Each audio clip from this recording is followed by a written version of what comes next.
এবং অলৌকিকভাবে বিস্ময়করভাবে কঠিন এবং দুরারোগ্য সমস্যা থেকে তারা মুক্তি লাভ করেছেন। মুশকিল কোনো বিমারিতে আপনি আক্রান্ত, কঠিন কোনো বিমারিতে আক্রান্ত, ফজরের সুন্নতের পরে ঘন্টার পর ঘন্টা ডাক্তারের কাছে সিরিয়াল দিতে পারি, লম্বা লম্বা ভিজিট দিতে পারি, কিন্তু কোরআন হায় হায়। আপনি যেই কোনো রোগে আক্রান্ত হন না কেন, সূরা ইসরার 82 নম্বর আয়াতে আল্লাহ তাআলা ইরশাদ করেছেন, ওয়া নুনাজ্জিলু মিনাল কুরআনি মা হুয়া শিফাউন ওয়া রাহমাতুল লিল মুমিনিন।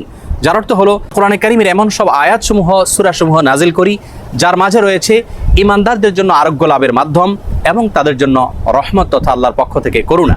আয়াতের ব্যাখ্যা মুফাসসিরদের অনেকেই বলেছেন এখানে আল্লাহ রাব্বুল আলামিন আত্মিক রোগসমূহ থেকে আরোগ্য লাভের মাধ্যমের কথা বুঝিয়েছেন। এর ব্যাখ্যা অনেক মুফাসসিররা এও বলেছেন যে এর মাধ্যমে আল্লাহ রাব্বুল আলামিন আত্মিক রোগসমূহ থেকে মুক্তির পাশাপাশি শারীরিক যে রোগসমূহ আছে সেগুলো থেকেও মুক্তির পথ আল্লাহ রাব্বুল আলামিন আমাদেরকে বাতলে দেন। সেগুলোকে আবিষ্কার করে খুঁজে বের করে যথাযথভাবে আমল করার মাধ্যমে উপকৃত হওয়াটাই হলো আমাদের জন্য মূল বিষয়। আজ আমরা কোরআনে কারীমের এমন একটি সূরা আপনাদের সঙ্গে শেয়ার করতে চাই যে সূরার অপর নামই হলো সূরাতুশ শিফা বা আরোগ্য লাভের সূরা। আর সেই সূরা হলো আমাদের সকলেরই অতি পরিচিত সূরাতুল ফাতিহা। সহিহ বুখারীতে আবু সাঈদ খুদরি রাদিয়াল্লাহু আনহু থেকে একটি হাদিস বর্ণিত হয়েছে যে হাদিসের মাধ্যমে বোঝা যায় যে সাহাবা ইকরাম সূরাতুল ফাতিহার মাধ্যমে চিকিৎসা গ্রহণ করেছেন এবং অলৌকিকভাবে বিস্ময়করভাবে কঠিন এবং দুরারোগ্য সমস্যা থেকে তারা মুক্তি লাভ করেছেন।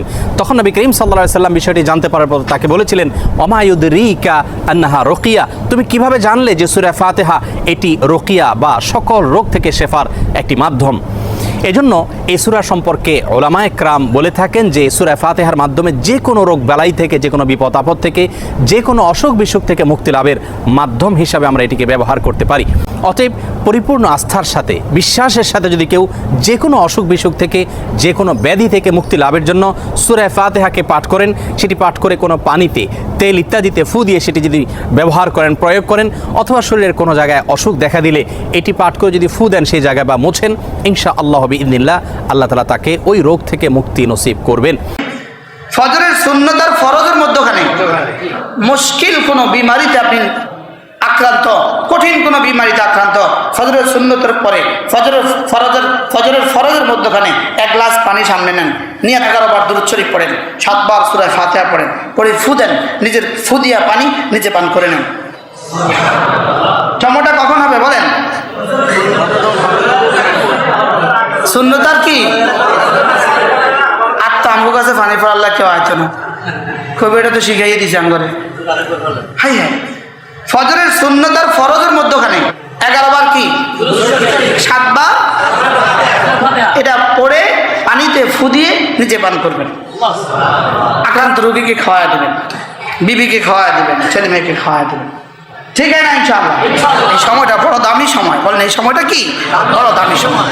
কোরআনটা বুকে চাইপা ধরে একবারও বলতে পারি না, মালিক শুনছি এর ভিতরে নাকি শেফা রাখা আছে।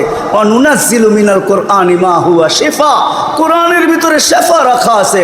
ও মালিক, তোর কোরআন শেফা দিয়া করবে তো করবেটা কি? তোর কোরআনের শেফার প্রয়োজনটা কি? আমি আরোগ্যতা চাই, আমি রোগে ভরা, আমার আরোগ্যতার প্রয়োজন। ও মালিক, কোরআনেরটা আমার ভিতরে ঢুকায়া দে না। একজনও তো এই মজমায় নাই, রাগ হয়ে গেলেন আমার কথায়?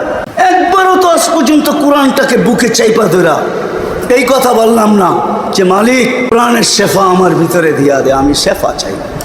আমাদের জন্যই তো দিছিলেন।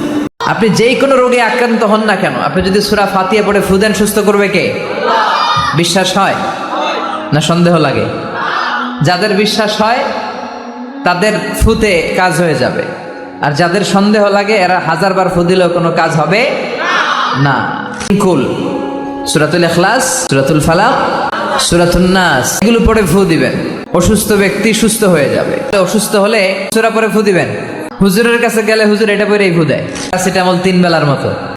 সব রোগের জন্য কোন সূরা? চিল্লায় বলতে হবে কোন সূরা? ফাতিহা।